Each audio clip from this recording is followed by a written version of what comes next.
जय जय सद्गुरु ब्रह्मराज की जय। श्री शिवराम दीक्षित सद्गुरु परब्रह्मणे नमः।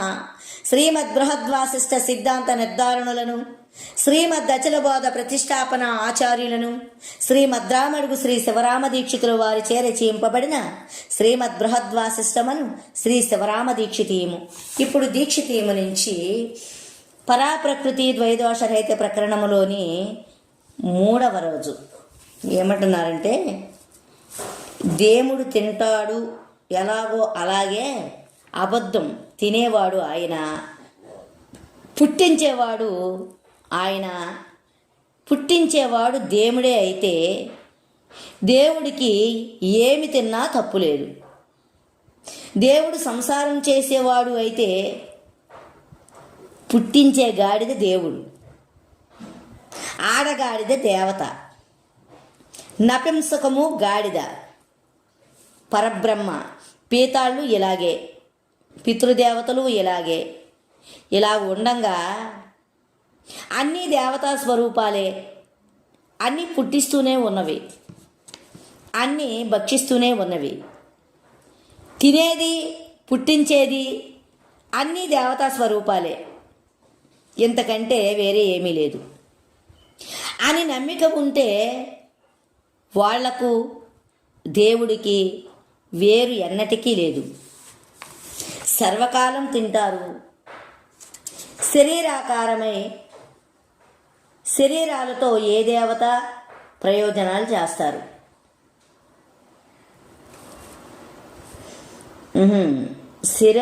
శరీరాలతోనే దేవతా ప్రయోజనాలు చేస్తారు.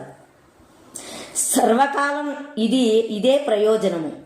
పుట్టని చావనిది ఉన్నదో లేదో, సర్వకాలం పుట్టేది చచ్చేది ఉన్నది. సర్వం శ్రీమన్నారాయణ స్వరూపమే. శరీరాలకు శ్రీమన్నారాయణకు వేరు ఎన్నటికీ లేదు. ఉంటే ఆరగించేవారు ఎవరు? దేవతా కర్మాలు చేసేవారు ఎవరు?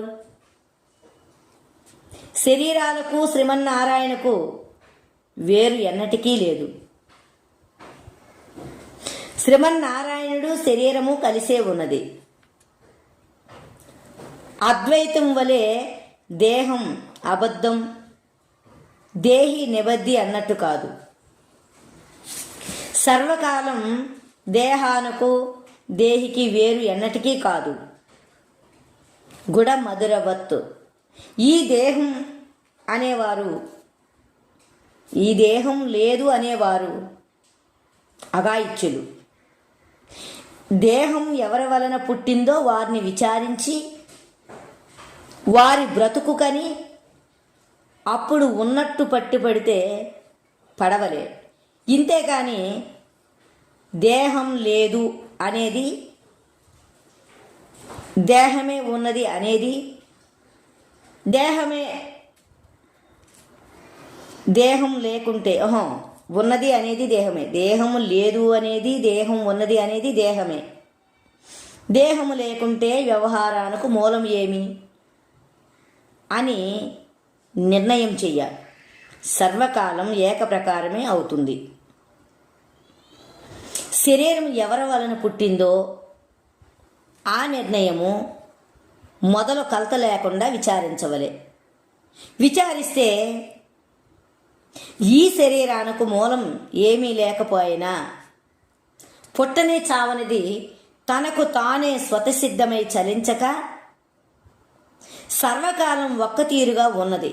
ఉన్నదానికి ఉన్నదని తోచదు, లేదని తోచదు. ఏమి తోచినా శరీరం ఉన్నదనే భ్రాంతులకే. శరీరం లేకుంటే ఏమీ తోచదు.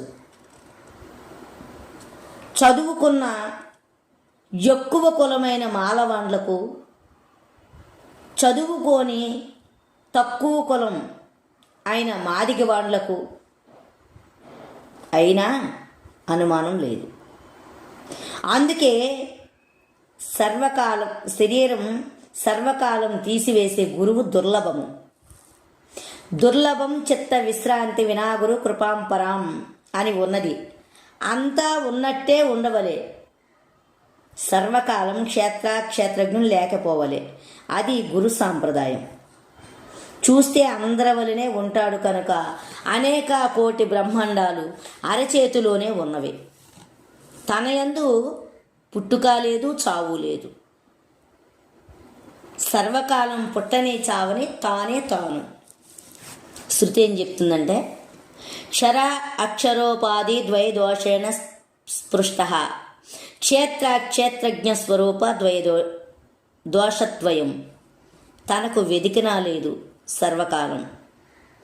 క్షరాక్షరాభ్యం విలక్షణం క్షరాక్షరాభ్యం అన్యః ఉత్తమః పురుషస్త్యన్యః యస్మాక్షరమతీతం అతీతోహం అక్షరదాపి చోత్తమః పంచవింశత్వంగం ఆత్మా భవతీత స్మృతిః షడ్వింశః పురుషోత్తమః పురుష ఏవ పురుషోత్తమః. క్షేత్రజ్ఞరహితః క్షరాక్షరోపాధి ద్వైదోషరహితః పరాప్రకృతి ద్వైదోషరహితః జీవేశ్వర ద్వైదోషరహితః ఆత్మానాత్మా ద్వైదోషరహితః ఆత్మబ్రహ్మోపాధి ద్వైదోషరహితః సదసద్రూప ద్వైదోషరహితః జ్ఞానోపాధి ద్వయదోషరహితః విద్య అవిద్యోపాధి ద్వయదోషరహితః దృగ్దృశ్యోపాధి ద్వయదోషరహితః ప్రకృతి పురుషోపాధి ద్వయదోషరహితః శివశక్త్యోపాధి ద్వయదోషరహితః దేహి దేహోపాధి ద్వయదోషరహితః క్షేత్రజ్ఞోపాధి ద్వయదోషరహితః. లేని వాటికే నిషేధం. అందుకే సద్రూపం నాస్తి సర్వత్రా చిద్రూపం నాస్తి సర్వదా ఆనందరూపగం నాస్తి అచలం చ అస్తి సర్వదా సర్వానంద విహీనచ్చ అచలోయం సనాతనః ఆనందరహితం అచలం కర్తృకార్య వివర్జితం జ్ఞానమానందగం బ్రహ్మ ఇత్యుక్తం మూఢమానవై జ్ఞాన సంజాయతోనందో ఆనందో భ్రాంతి లక్షణం సత్యం జ్ఞానమనంతంచ మాయాగుణమిదం శృణుం నిర్గుణం నిశ్చలం పూర్ణం సర్వకాలేషు సంస్థితం జాగ్రత్త స్వప్న సుషుప్తాది అవస్థా పంచకం నహి సర్వకాలే సదా వ్యాప్తం సర్వదేశేషు వ్యాపృతం నిష్కామం నిర్మలం శుద్ధం అచలం శబ్దవర్జితం తేజోంధకారరహితం గోప్యం బ్రహ్మణ సంశయ అని ఉన్నది కనుక ఉన్నది గ్రహించదు, నిషేధించదు. లేని క్షేత్రజ్ఞ స్వరూపమే ఉన్నదానికి వ్యవహారమే లేదు. శరీరం లేదు కనుక ఉన్నది శరీరం లేదు అని ఎరగదు. లేని శరీరం ఎరగదు. గురు సాంప్రదాయం క్షేత్రము లేని సాంప్రదాయం కనుక క్షేత్రజ్ఞునికి చోటు లేదు. ఉన్నది పుట్టని చావనిది కనుక క్షేత్రస్వరూపము కాదు. సర్వకాలం క్షేత్రము లేనిది కనుక ఏ నిర్ణయము చెయ్యదు. పుట్టని చావని దానికి ఆకారం లేదు కనుక చూడదు, వినదు, గుర్తెరగదు, చెయ్యదు, చెయ్యించదు, వినదు, లిప్తం కాదు.